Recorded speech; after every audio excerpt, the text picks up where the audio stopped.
the media that you consume is effectively the food you eat for your mind. And if you're going to eat all that kind of food that's, that's sugary, that's going to spike your blood sugar, just think about it. What you consume in your mind is going to spike your mind sugar. And that's going to put you really, really alert and then drop you into a pit of despair.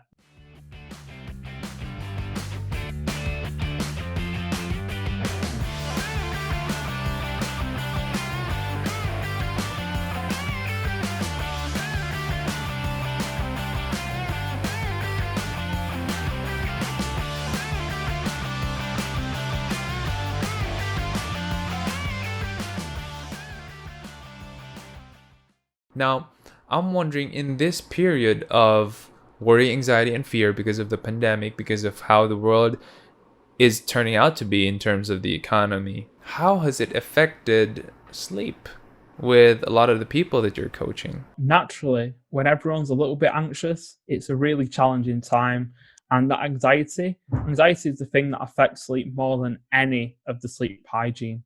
When people are anxious, our bodies are just primed not to sleep. Because we've got to remember and go back again.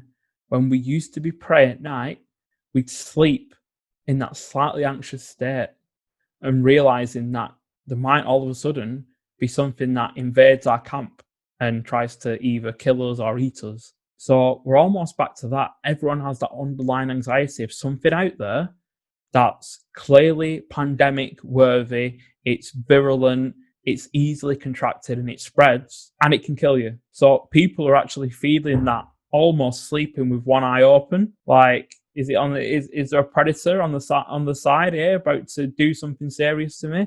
And the problem is that does affect sleep. It gradually changes your cycles. A lot of people are having really, really vivid dreams because of the anxiety as well, going into their REM stage phase of sleep and coming up in there and having very, very strange and vivid dreams because of that underlying anxiety.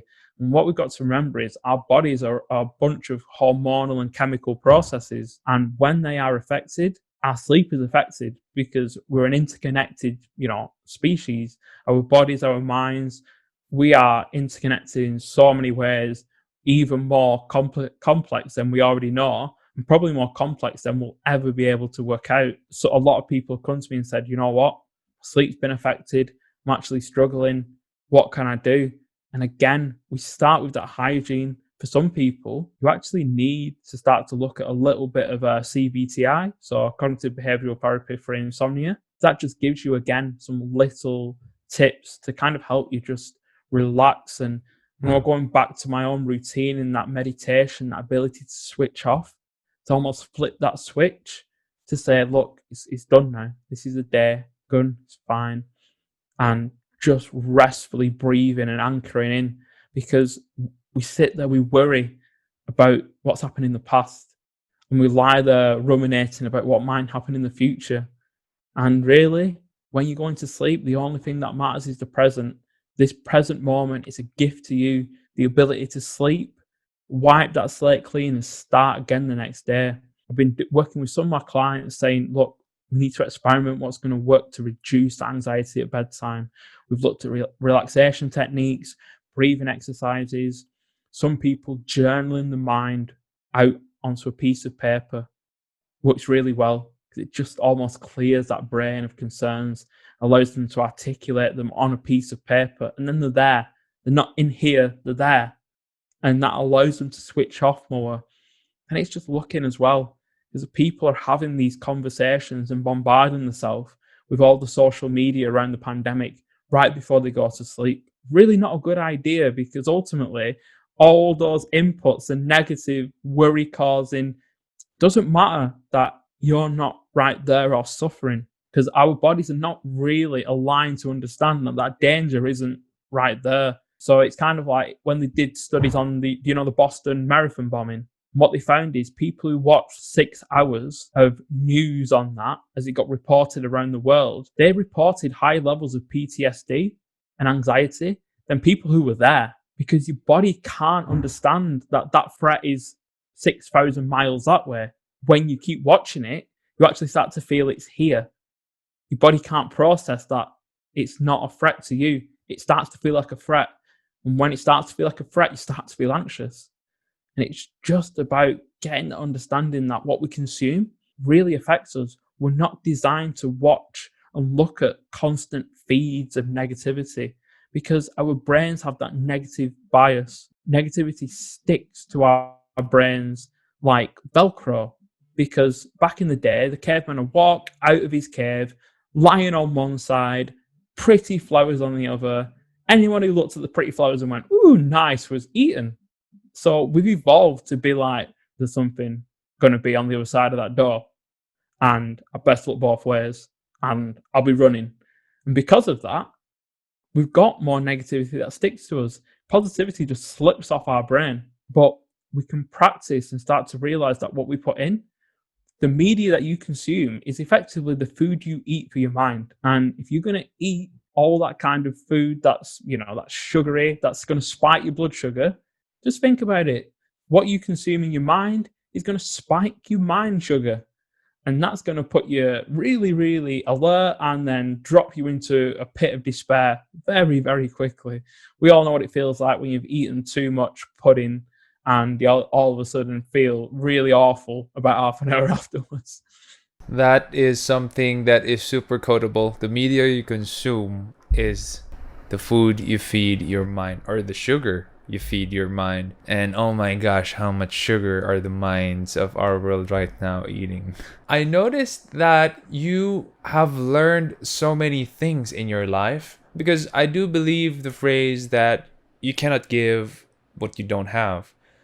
And I saw that you coach people about nutrition, strength training, you mentor them about leadership and management as well. And that's a broad spectrum. Usually it's about nutrition or strength training or both, but not about leadership and management.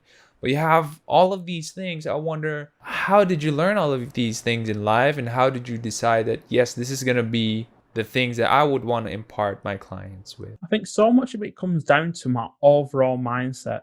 So we live in a really, really interconnected world, but the way the world works, especially over this last 50 years, is that we try and look at things in isolation to find solutions to problems. And that's great in principle, but that only works when something that needs fixing is isolated. Now, no man is an island, but no body is an island, no business is an island. We're in a massively interconnected framework. So what really annoyed me was that they would give you a medication and design a medication to solve one symptom, to remove that particular symptom, but it would cause 10 side effects because everything's interconnected. And therefore, you would fix one thing, but break 10 other things.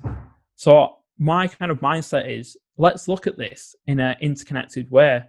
So let's actually see how small things compound together to make a bigger difference than trying to just solve one thing. And putting those two methodologies together, I decided when I lost that $12,000 of professional qualification funding, I was like, right, that's a message. I need to go and do it myself. I need to pay for it myself. I need to pick it myself. And I need to be, take ownership over that. So every single year, I'm doing a level 4 or above course, which means that I've ended up with a lot of qualifications and an awful lot of personal development that I have to continue to keep those qualifications active. But what that does is it gives me the ability to look at the mind and the body from a lot of different elements, which has then kind of created this program as I've built in not only my qualifications, but the different industries I've worked in: banking, elite sports, local government, the business that I've run, that journey, my own journey with my health and well-being. And I bring all that together and thought, we need to be looking at connecting these things, because leadership training is very much these leadership strategies. This is how you manage people. That's great. But leadership starts with you. These strategies are so often stated, and there's no doubt about it. You go and do your MBA, and there's lots of great things to take from that. But in the bigger scheme of things, those strategies that you see, they're perfect for a business of this size, in this industry, in this place. And you can adapt them a little bit, but they don't bring much value to your entrepreneur starting up. What your entrepreneur starting up needs to do is to get that real focus on what they're going to bring. They need to get real focused on what their values are. They need to get real focused on, I'm going to be driving this train, so I need to be healthy. I need to have my concentration. I need to know where I'm driving. I need to start to think about what stop I might get off at, and to think of all these things, starting in some ways a little bit with the end in mind, and embracing the uncertainty and discomfort that comes with running a business, because you're going to feel that way. Sometimes you're going to feel like jumping off the roof of your house, because that's how business should be. It's a responsibility. It should be challenging. If it's not, probably not doing anything that's making a big difference. And yet, when looking at that and realizing that if I blended everything together that I've been through over the past 15 years, I could try and start to look at, what are the future's problems? How can I start to help leaders solve those today by really leading themselves first, so they can care about the people that they're leading, but ultimately help them become leaders in their own lives as well. Because leaders should inspire other leaders with presence, with care, ultimately with loving what they do, loving the people that they do it with, and loving the difference they're making to the world. Because really, everybody is a leader, whether you're leading an organization, a company, a community, whether you're leading a family, or whether you simply lead yourself on an everyday basis. And leadership is not just the manual, it's your own ability to lead yourself. Because to lead is to learn yourself, to understand. You've got to be self-aware and understand how you work, to be able to understand how other people work, to help them lead themselves. And really, it comes down to you being able to perform at a high level, so you can be that compassionate, empathetic leader who is mindful, who is conscious, but ultimately brings the best out of other people and allows them the space to grow as humans in their roles, and gives them the appreciation for what they do, that allows them to feel valued, to feel heard, and to feel like they belong on your train.